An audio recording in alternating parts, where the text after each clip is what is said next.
depan gue tuh udah teriak dia pada alhamdulillah karena di saat itu gue pakai seatbelt baru parah. Laura juga pakai seatbelt tapi dia cuma pakai bawah doang atasnya nggak. Orang mabok atau kaget mobil Blok M kecelakaannya di Senopati atau.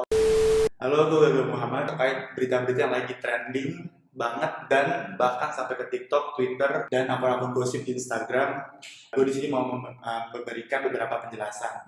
Nah, untuk meluruskan masalah tersebut supaya nggak cuma ada cerita dari satu pihak aja yang memojokkan satu pihak doang. Laura bilang nggak bisa jalan karena dia mabuk sambil kerja. Nah, pertama ya emang bener di hari itu kita semua emang habis minum. Bukan gue doang, kita semua minum situ. Terus dari tempat kita minum, gue nawarin buat karena gue tahu emang gue habis minum gue pengen makan. Gue makan biar gue ngesobarapin diri gue sendiri. Terus ya udah, akhirnya gue makan sama teman gue ngobrol-ngobrol. Habis itu kayak gue udah merasa gue udah fine, gue udah oke, gue jalan pulang. Di situ Laura posisinya masih mabok, Laura masih mabok. Oke, kita jalan pulang. Pas emang kejadian dan dari situ kejadiannya dari Blok M tempat makan Blok M, dan kejadian itu baru pas di Jagorawi. Itu kan kalau buat orang mabok itu lumayan jauh loh intinya. Kecuali dari Blok M kecelakaannya di Senopati atau di daerah mana, oke lah itu fine banget. Tapi ini dari Blok M baru kecelakaannya pas di Jagorawi dan sudah mau keluar tol. Menurut gue emang itu benar-benar emang dia malam itu gue sendiri emang lagi capek banget, emang kita habis beberapa aktivitas, terus malamnya kita berkeluar lagi. Nah disitu gue emang lagi capek, terus sempat ketiduran bentar.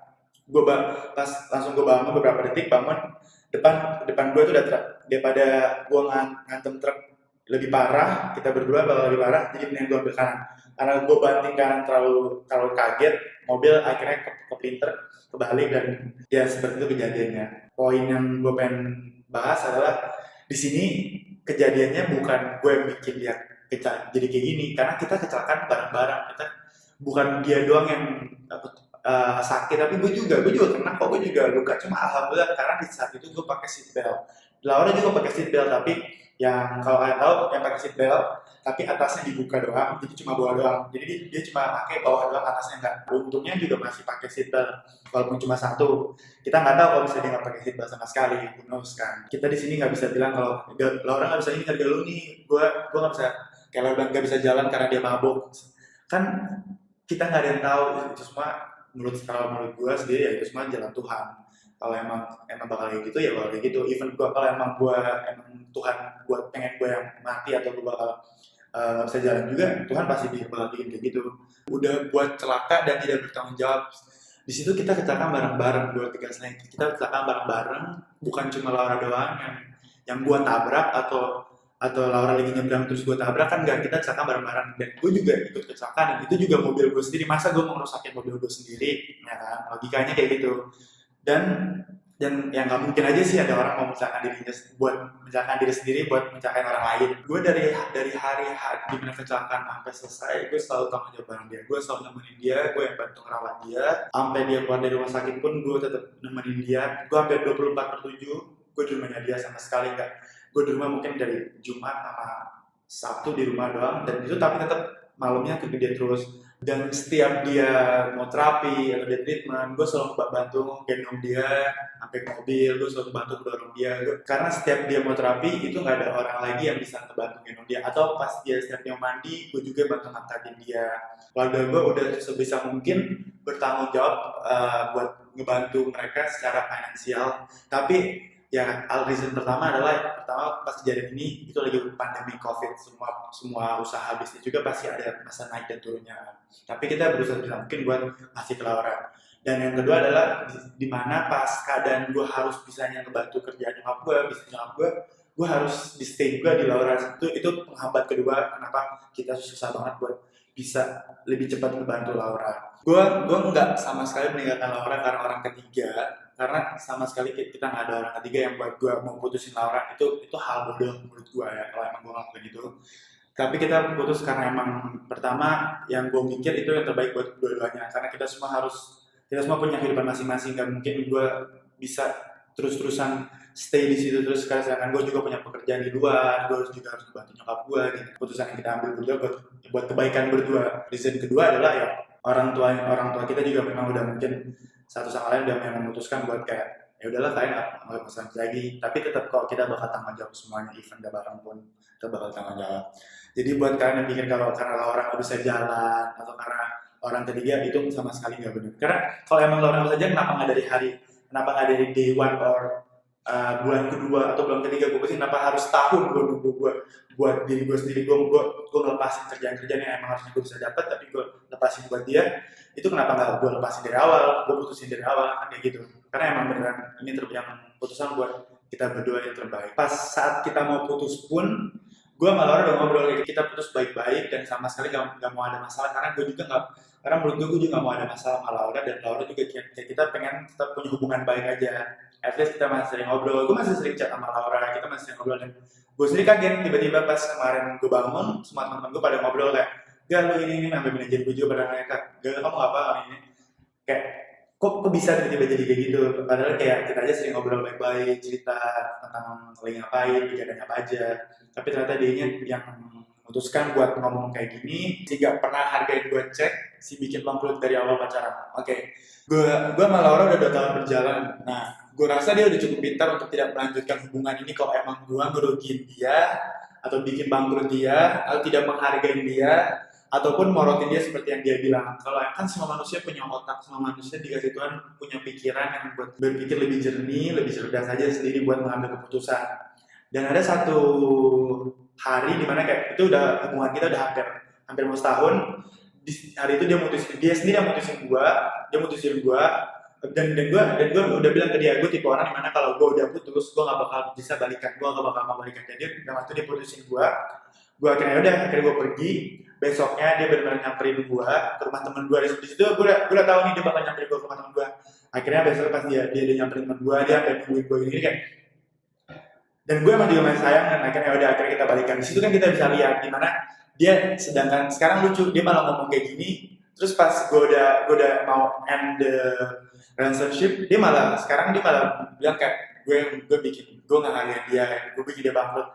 Pas putus kenapa nggak, ya udah udahin aja, kenapa masih mau diperjuangin kayak gitu kalau emang lu ngerasa kayak gitu. Gue dibilang gue juga maling, gesek duit ATM ceweknya tanpa izin, dan ada beberapa akun Instagram yang bilang kayak gue ngambil duit Laura buat beliin Laura iPhone 11 tanpa izin dia. Jadi sebelum kita bikin video aja, gue nggak ada kepikiran sama sekali buat bikin video itu, dan dia sendiri yang came up with the idea. Kalau dia bilang kayak, jadi ntar aku kan mau beli iPhone nih, dia sendiri yang mau beli iPhone, kamu ntar pura-pura aja kayak kamu ngegesek ATM aku. Dan itu ATM sendiri gue yang bikin, itu ATM beca gue bikin sengaja karena dia nggak bisa bikin kartu ATM ini karena dia kan WNA. Jadi gue bikinin dia ATM beca dari gue sendiri, gue bikinin karena dia pengen punya kartu lain juga. Akhirnya gue bikinin dia kartu BCA baru. Nah, makanya kenapa gue tau pinnya, karena itu gue yang bikin sendiri. Dia minta tolong gue buat bikinin kartu ATM. Dia sendiri yang bilang kayak, udah ntar kamu pura-pura ngegesek kartu aku, beli ke iPhone, ntar kayak kita ya gimmickin aja semuanya. Ya, itu yang terjadi seperti itu. Sekarang gue baru cerita ya gitu. Karena gosip-gosip yang di luar udah mulai nggak kondusif, jadi kayak gue harus ceritain apa yang terjadi di belakang layar kita kayak gitu.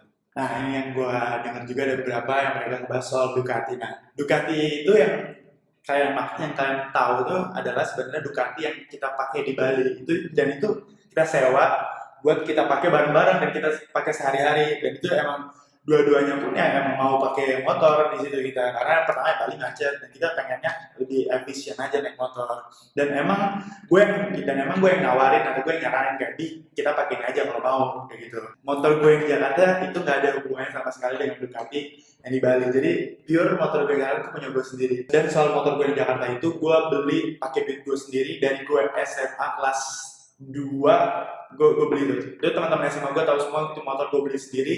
Dan mungkin emang ada sempat Laura masukin duitnya, dan itu karena waktu gue lagi ulang tahun, terus dia juga bingung mau ngasih gue apa, dan gue bilang kayak, udah terserah kamu mau ngasih apa, terus everything is fine for me, like kalau dia mau ngasih apapun gak apa-apa. Terus tiba-tiba dia kayak, udah aku tambahin aja buat apa, kamu kan karena gue lagi masih build up lagi motor gue biar lebih bagus. Nah, dia bilang dia menambahin beberapa buat naruh, buat masukin ke dalam motor. Kita lanjut ke poin selanjutnya. Nah, ini gue ada dikirimin komen gini. Jadi Gaga tuh punya abang, nah abangnya tuh punya bengkel atau apa gitu. Nah mobilnya gonta-ganti ya dari situ plat nomor diubah. Bahwa sumpah aku udah lama tahu soal Gaga. Oke, pertama sini gue gak punya kakak sama sekali. Gue cuma udah bersaudara, gue sama adik gue cewek. Dan kalian semua juga tahu adik gue yang mana. Dan untuk mobil yang semua dari dulu gue pakai itu mobil keluarga gue sendiri, itu mobil gue sendiri, gak ada sama sekali gue ganti plat nomor.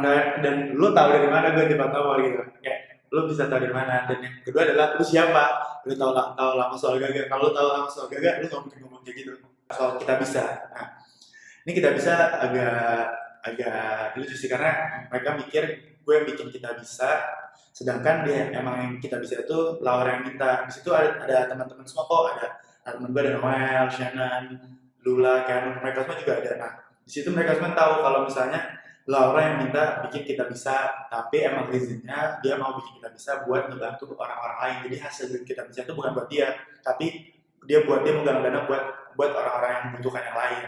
Jadi tapi intinya adalah Laura sendiri yang minta buat bikin kita bisa.